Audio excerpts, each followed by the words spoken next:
Bien, salut à tous. Et aujourd'hui, je vous fais une petite vidéo pour essayer de replacer un peu les choses dans leur contexte. Et pour tous ceux et celles qui pensent que la vie en bateau, c'est un long fleuve tranquille et c'est facile et qu'on a toujours la belle vie, eh bien, vous vous trompez lourdement. On l'a souvent dit, on en a souvent parlé dans d'autres vidéos, on y a fait souvent allusion. Mais c'est bien plus compliqué que ce que ça en a l'air, c'est pas aussi simple. Il y a beaucoup de défis au quotidien et je pense que tous les gens, toutes les familles qui voyagent sont confrontés finalement à ces défis, quel que soit le type de voyage que l'on fait. Bienvenue à bord de World Tour Adventures. En famille, nous avons quitté notre vie de terrien pour vous amener découvrir le monde autrement à bord de notre voilier. Pour suivre notre aventure, abonne-toi à notre chaîne et n'oublie pas d'activer la petite cloche pour ne rien manquer de nos dernières publications. Et si toi aussi tu rêves de larguer les amarres, rejoins notre club World Tour Adventures dont le lien figure au bas de cette vidéo.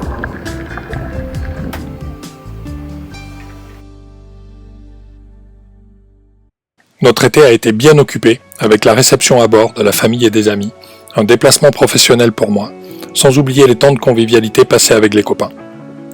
Ces moments sont toujours précieux dans le voyage, où beaucoup de repères sont bouleversés. Et alors que Lynn a pris la décision de rentrer plusieurs mois au Canada avec les enfants, nous profitons de ces derniers instants ensemble pour réunir notre petite communauté de bateaux copains pour fêter les anniversaires de Mathieu et Océane. Vous dire que cette séparation est facile serait vous mentir. Mais parfois, il faut accepter qu'une coupure soit nécessaire pour pouvoir mieux repartir. Merci beaucoup à tout le monde d'être là, on est super contents, c'est vraiment l'occasion d'inviter le mouillage à la plage de Sainte-Anne et on n'allait pas laisser la mauvaise météo nous déranger. Donc merci de votre patience pour le report. Et puis aussi, puisque l'anniversaire de Mathieu et Océane sont tous les deux très bientôt, on s'est dit c'est l'occasion de le faire avec plein de copains alentour avant de partir.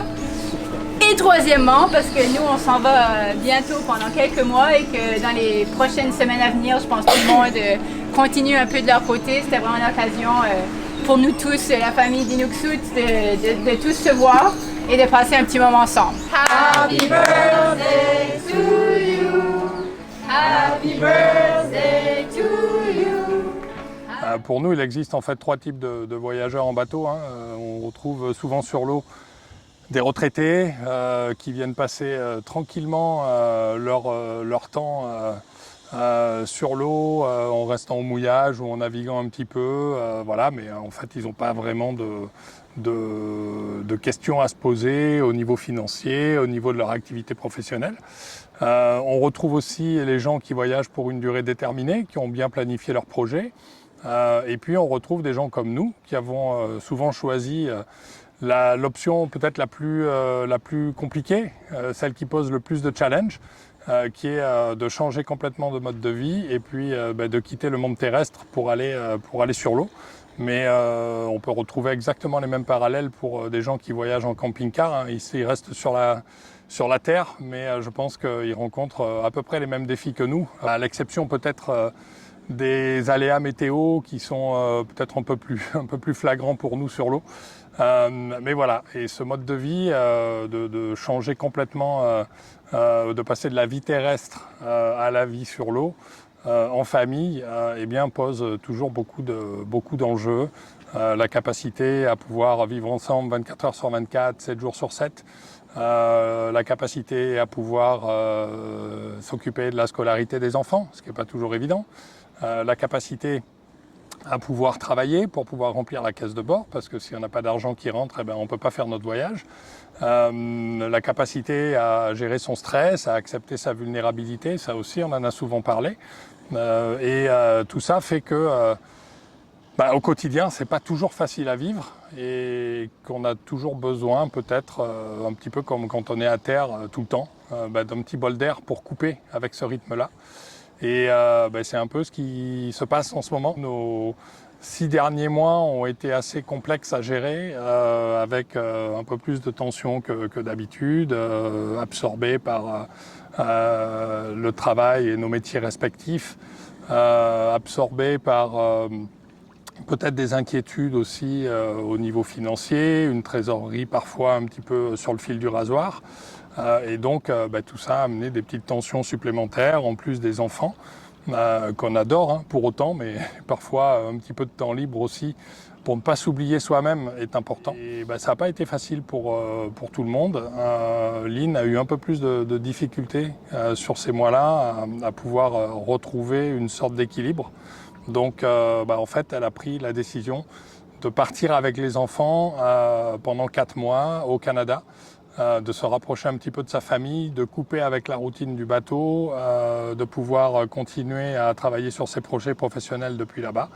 Et puis moi, je reste ici en Martinique, encore en saison cyclonique avec le bateau.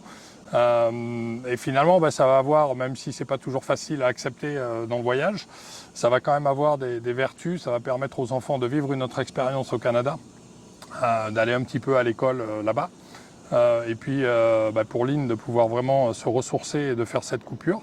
Et puis pour moi de faire tout le travail que je ne peux pas forcément faire quand on est tous sur le bateau en même temps, c'est-à-dire faire de l'entretien, s'occuper de gérer tous les petits défis du quotidien en bateau. Là, Inuksut a besoin d'un bon petit coup de neuf. Donc je vais mettre à profit un petit peu tout ça pour pouvoir le faire. J'ai commencé avec les boiseries intérieures, il y a un travail à faire sur le moteur, on a notre échangeur qui a besoin d'être changé. Là, on a aussi pas mal de petits travaux décoratifs à faire, en plus de ce qui est lourd et qui va permettre au bateau de renaviguer. On veut aussi changer les voiles, donc on trouve un moment pour prendre des cotes et faire en sorte qu'on puisse fabriquer de nouvelles voiles et repartir avec des voiles neuves. J'ai besoin de changer pour la 3e fois en 1 an le moteur de l'enrouleur de Génois. Là, on a décidé de vraiment passer à la méthode sévère et de complètement changer la pièce. Pour l'instant, on se contentait d'être juste au mécanisme d'entraînement avec la courroie. On l'avait vu dans d'autres vidéos. Et malheureusement, je pense que l'enrouleur a maintenant plus de 10 ans et du coup, on a décidé de changer le moteur. On va rester à l'électrique, ça c'est une question de coût, plutôt que de passer sur du manuel, parce que si je passe sur du manuel, entre les adaptateurs, le tambour, etc., ça va être un budget de 5 à 6 000 euros. Alors qu'en passant pièce pour l'électrique, on va être quand même en dessous de 2 000 euros. Donc là aussi pour des raisons d'économie et de compromis, on va changer pièce pour pièce et ce sera peut-être même plus facile en termes de technique pour pouvoir faire le travail moi-même.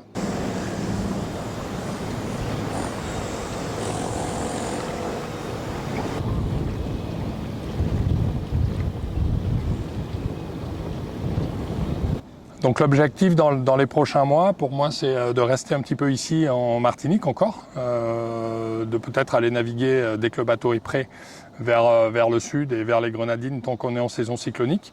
Et puis après, c'est de remonter un tout petit peu le long de l'arc antillais pour, d'ici la fin de l'année ou tout début janvier, aller retrouver Lynn, soit du côté de Saint-Martin, soit peut-être en Guadeloupe, mais pour l'instant, on vise plutôt Saint-Martin.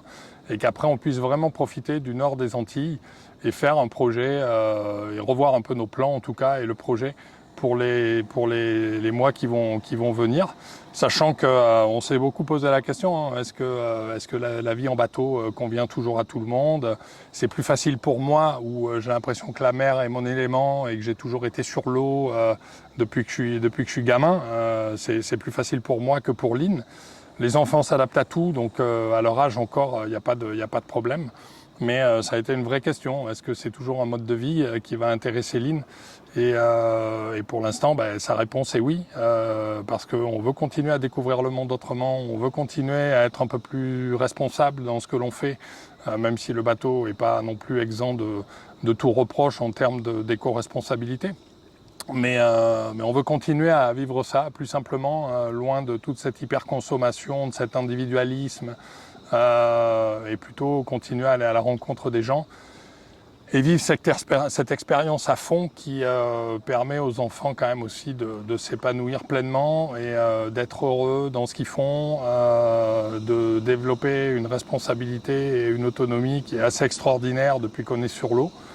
Donc ça, on veut vraiment continuer à le cultiver, mais c'est toujours pareil, en gardant un peu cet équilibre entre le perso, le bateau, le couple, le travail, les enfants. Et c'est toujours un mix qui est pas facile, tout ça. Donc, mais encore une fois, on n'est pas les seuls à l'expérimenter dans ce genre de mode de vie. Alors voilà, moi je crois qu'une des leçons apprises, c'est qu'on a besoin d'une coupure régulièrement pour pouvoir mener ce mode de vie. Quand on est à terre et qu'on bosse, on a besoin de temps en temps de s'évader, de partir en vacances et d'aller ailleurs.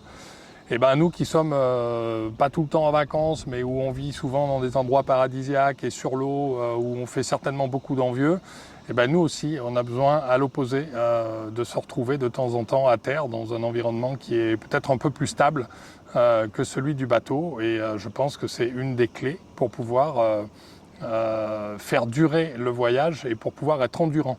C'est loin d'être un sprint. Il faut pouvoir s'écouter les uns les autres, bien communiquer et accepter finalement les hauts, les bas des uns et des autres pour pouvoir trouver en permanence l'équilibre qui va bien aller.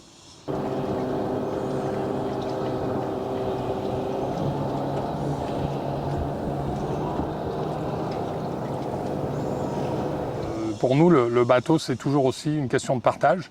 Et on a lancé un appel à candidature pour des gens qui voulaient venir me rejoindre entre le mois d'octobre et le mois de décembre à bord.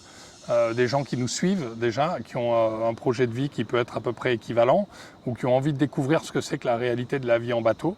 Et donc à partir du mois d'octobre jusqu'au mois de décembre, je vais avoir des équipières et des équipiers à bord pour des durées variables qui vont pouvoir aller de 2 à 3 semaines, à peut-être plusieurs mois. On avait déjà fait des immersions qui sont très très bien passées, mais pour moi ça va être quelque chose d'assez nouveau. J'ai très confiance que ça se passe très bien parce que les gens avec qui j'ai été en contact ont l'air vraiment super. Donc il me tarde de pouvoir les recevoir et puis leur partager un peu notre style de vie. Et puis ce qui est bien, c'est qu'ils vont pouvoir aussi m'aider à faire les travaux qu'il y a à faire, pouvoir naviguer. Et puis il me tarde de pouvoir vous faire découvrir ça parce que ça peut être aussi sympa de partager le ressenti des gens au quotidien qui vont être avec nous si bien sûr ils acceptent d'être filmés, ce dont je ne doute pas.